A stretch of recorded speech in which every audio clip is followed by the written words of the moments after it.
Greetings my excellent friends, and thank you for joining me for another episode of Daily Scuba News. So on the 17th of April, Chong was solo diving in the northwest Sarawak in Malaysia. Throughout the day, Karen had been diving with a couple of other scuba divers, but at around 4:20 she started a solo dive, which she said would only be around about half an hour to the rest of the group.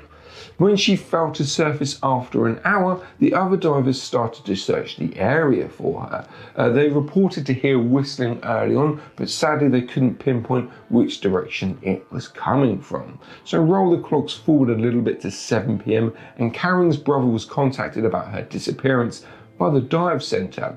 They told him to call the MMEA, but after 10 attempts of trying to get through, he gave up and called 999.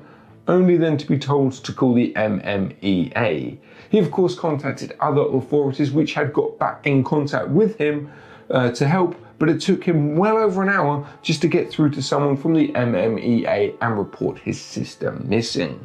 So they know all systems go right? Well, sadly not. The agency's boat was out of fuel and the operation couldn't be started until 7 a.m. the next day. So he gave up relying on the authorities and went out on a boat with a bunch of other scuba divers to try and search for Karen. That was until the weather conditions got pretty bad, so they had to call the search off at around midnight. He then got a call at 11 a.m. the next day from the agency who was supposed to be searching for Karen. They asked him to meet him at the jetty. He arrived to find out that the boat was still in dock and it wasn't even fueled. Once it was fueled though, they started their search, a 2-mile radius of the last known location of Karen, and by 6 p.m. they didn't find Karen, so they called the search off. Chong said, if that's really the way that authorities are conducting their search and rescue operations, I'd say it's time for them to tighten up their SOP, standard operating practice, because this is a matter of life and death. An MMEA representative has stated that they had been notified of the incident at around 8 p.m. that night and followed protocol to start the search from 9 a.m. the next day.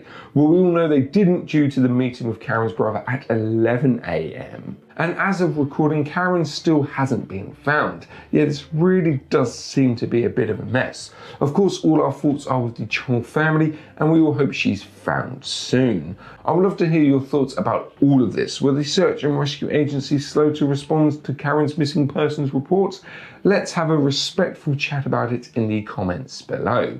And that's it. Don't forget to get your questions in for Ask Mark. Just use the hashtag Ask Mark and we'll find your questions. If you missed Daily Deco, then you should definitely check out the Deco Stop podcast, where Mark and myself have a good old chinwag about all things scuba diving. And the dive brief goes live first as a podcast at 10 a.m. on a Wednesday. So yeah, go check out those shows. If you're watching this on Instagram, then why not heart the video and maybe share it in your stories. And to our YouTube family, don't forget to like, share, and if you haven't already, subscribe to our channel. Anyway, thanks for watching, and as always, stay classy, scuba divers.